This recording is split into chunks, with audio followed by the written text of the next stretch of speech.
अगर हम हेल्थ की बात करते हैं तो सबसे पहले हमारे दिमाग में वेट ही आता है कि हमें अपना वेट सबसे पहले कंट्रोल करना है। और अगर कोई डिजीजेस है जैसे कि हार्ट डिजीज है या फिर डायबिटीज है, कोई किसी भी तरह की डिजीज है, तो उसको कैसे हम मैनेज करके रख सकते हैं उसके बारे में भी हम सोचते हैं। चाहे हम डायबिटीज मैनेज करें, चाहे हम वेट मैनेज करें, सबसे पहले बात आती है कार्बोहाइड्रेट की। जी हाँ, कार्बोहाइड्रेट को मैनेज करना बहुत ही ज्यादा डिफिकल्ट होता है क्योंकि ऑफ कोर्स क्रेविंग बहुत ज्यादा होती है। इसी चीज को मैनेज करने के लिए शुगर फ्री ब्रांड आया है जो आर्टिफिशियल स्वीटनर्स लेकर के आया है। आर्टिफिशियल स्वीटनर एक्चुअली होता ये है कि उसमें आपको कोई कैलोरी ऐड नहीं करता है आपके खाने में, लेकिन आपका खाने को यानी आपका जो स्वीट क्रेविंग है या फिर चाय पी रहे हैं आप, उस चीज को मीठा कर देता है। तो आज मैं न्यूट्रिशन एक्सपर्ट्स ने शुगर फ्री गोल्ड के बारे में बात करने वाली हूँ और ये जानते हैं कि एक्चुअल में शुगर फ्री गोल्ड में ऐसा क्या है, आपको लेना चाहिए नहीं लेना चाहिए। जो प्रेग्नेंट लेडी है, छोटे बच्चे हैं या डायबिटिक पेशेंट है, उनके लिए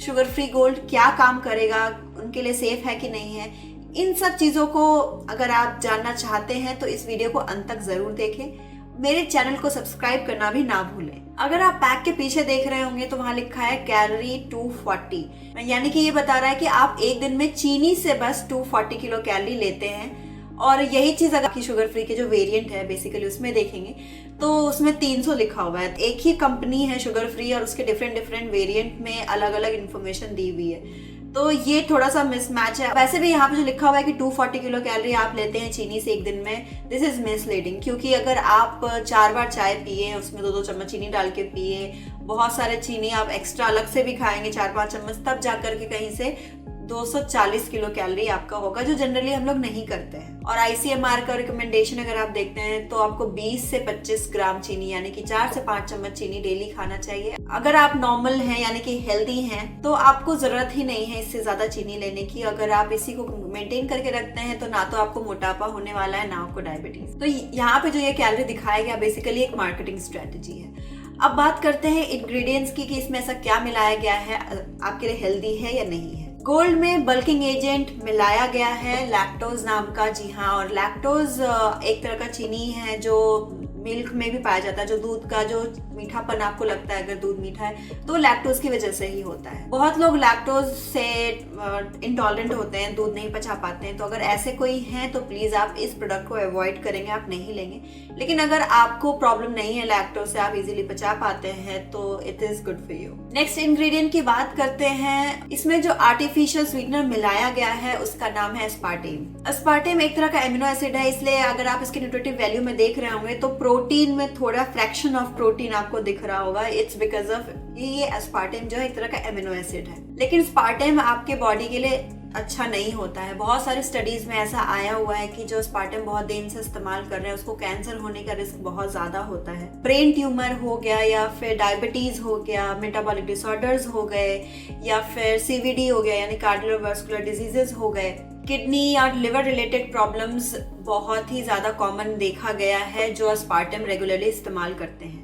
इतना ही नहीं, आपके ब्रेन को भी बहुत ज्यादा इफेक्ट करता है, यानी कि आपको सीजर्स आना शुरू हो सकता है, स्ट्रोक के चांसेस बढ़ जाते हैं, ओल्ड एज में डिमेंशिया और अल्जाइमर होने के चांसेस भी बढ़े हुए स्टडीज में पाए गए हैं। मैं ये सारी चीजें नहीं कह रही हूँ, ये सारी स्टडीज में आई हुई है स्पार्टेम के लिए। अगर आप वेट लॉस के लिए स्पार्टेम ले रहे हैं ताकि आपका कैलोरी कम हो सके, तो स्टडीज में ये भी देखा गया है कि जो स्पार्टेम लेते हैं उल्टा उनका वेट गेन हो जाता है, ओबेसिटी के चांसेस बढ़ जाते हैं, क्योंकि एस्पार्टेम जो है आपका एपेटाइट उसको बढ़ा देता है और आप ज्यादा खाते हैं और आपका वेट गेन होता है instead of weight loss. Pregnant ladies अगर इसको लेती है तो प्रीमेच्योर बर्थ या फिर ओवरवेट बेबीज होने के चांसेस बहुत ज्यादा हो जाते हैं। टीनेजर इनको लेते हैं तो अर्ली मेनार्के का चांसेस ज्यादा हो जाते हैं। इनफैक्ट बच्चों में देखा गया है कि उनको मूड स्विंग्स भी बहुत ज्यादा होते हैं जो एस्पार्टेम लेते हैं। रिप्रोडक्टिव हेल्थ पे भी बहुत ज्यादा नेगेटिवली इफेक्ट है।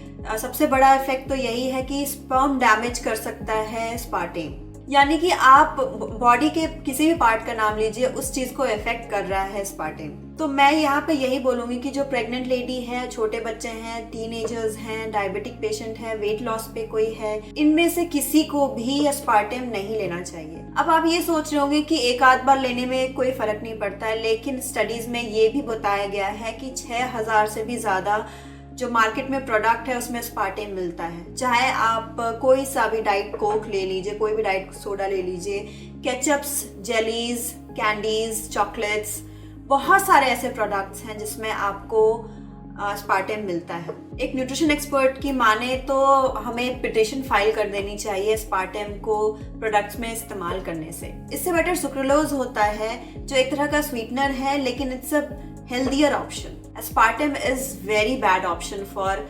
Artificial sweeteners. नेक्स्ट इसमें मिलाया गया है क्रॉस कैरामेलोज सोडियम। ये एक तरह का कार्बोहाइड्रेट ही है और आपके शरीर के लिए कोई हानिकारक नहीं है। ये एज ए स्टेबलाइजर काम करता है प्रोडक्ट में। एंटी केकिंग एजेंट में मिलाया गया है मैग्नीशियम स्टेरेट। इसके भी कोई ऐसे साइड इफेक्ट्स नहीं है, लेकिन कई बार ऐसा होता है इस कंपोनेंट का अगर डोजेस ज्यादा है तो आपके म्यूकस लेयर को इरिटेट कर सकता है।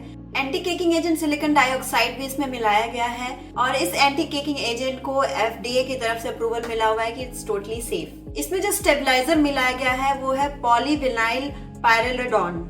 ये एक ऐसा कंपाउंड है जो पेट्रोलियम से एक्सट्रैक्ट किया जाता है और FDA ने बोला है कि हमारे हेल्थ के लिए सेफ है। ये कंपाउंड हमारे हेल्थ के लिए इसलिए भी सेफ है लेना कि ये बहुत ही कम क्वांटिटी में इस्तेमाल किया जाता है। अगर हम न्यूट्रिशन की बात करें तो आप देख सकते हैं कि थोड़ा सा प्रोटीन की मात्रा यहाँ पे आपको दिखेगी जो इतना रिमार्केबल नहीं है, जस्ट बिकॉज कि इसमें अस्पार्टेम है। और साथ में ही आपको थोड़ा सा कार्बोहाइड्रेट दिख रहा है कि उसमें लैक्टोज इस्तेमाल किया गया है और लैक्टोज भी एक तरह का चीनी है, तो इसलिए आपको कार्बोहाइड्रेट भी दिख रहा है। इसमें जो लास्ट कंपोनेंट इसमें मिलाया गया है वो है सोडियम बेंजोएट। सोडियम बेंजोएट बिल्कुल भी ठीक नहीं होता है आपकी सेहत के लिए। इनफैक्ट अगर सोडियम बेंजोएट को विटामिन सी के साथ कंबाइन कर दिया जाए तो बहुत ही ज्यादा खतरनाक हो जाता है हमारे शरीर के लिए। कैंसर जैसी बीमारी भी पैदा करने में सक्षम है ये चीज। मैं इस प्रोडक्ट में बोलूंगी कि दो चीज, एक तो ये सोडियम बेंजोएट और दूसरा अस्पार्टेम खुद बहुत ही ज्यादा डेंजरस है हेल्थ के लिए। बाकी सारे कंपोनेंट्स जो इंग्रेडिएंट्स है फिर भी ठीक है, सेफ है लेना। आई वुड सजेस्ट कि ठीक है ये थोड़ा सस्ता है, लेकिन अगर आप थोड़े से पैसे एक्स्ट्रा लगाते हैं तो आप नेचुरा या ग्रीन ले सकते हैं शुगर फ्री के तरफ से, which is much healthier option. फिर भी आपको लगता है कि बहुत एक्सपेंसिव आप नहीं ले सकते हैं, आपको अस्पार्टेम ही आप खरीदना चाहते हैं, तो इससे बेटर है कि आप चीनी या मीठा बिल्कुल क्विट कर दीजिए, क्योंकि मैंने आपको इसके सारे साइड इफेक्ट बता दिए हैं कि इसके कितने ज्यादा साइड इफेक्ट्स हैं। मेरी तरफ से शुगर फ्री गोल्ड के लिए बिल्कुल नो है। और अगर आप इसके बारे में और जानकारी जानना चाहते हैं या कुछ और अदर कंफ्यूजन है, कमेंट बॉक्स में लिख के जरूर पूछ सकते हैं। बहुत सारी स्टडीज आई हुई हैं, आप गूगल सर्च भी नॉर्मल करेंगे तो आपको बहुत सारी स्टडीज यूं ही मिल जाएंगी। अगर वेरीफाई भी करना चाहते हैं अस्पार्टेम के बारे में तो प्लीज आप जरूर कीजिए। कैसी लगी आपको मेरी ये वीडियो प्लीज मुझे कॉमेंट बॉक्स में जरूर लिख करके बताइएगा। मेरे चैनल को सब्सक्राइब करें, मेरे वीडियोज को लाइक करें, बेल आइकन जरूर दबाएं ताकि ऐसी वीडियोज आपसे मिस ना हो। आप फूड जासूस को इंस्टाग्राम, ट्विटर और फेसबुक पे भी फॉलो कर सकते हैं। कल फिर आऊंगी एक नई वीडियो के साथ, नए इंटरेस्टिंग सब्जेक्ट के साथ, तो प्लीज तब तक के लिए stay healthy, stay tuned on food जासूस।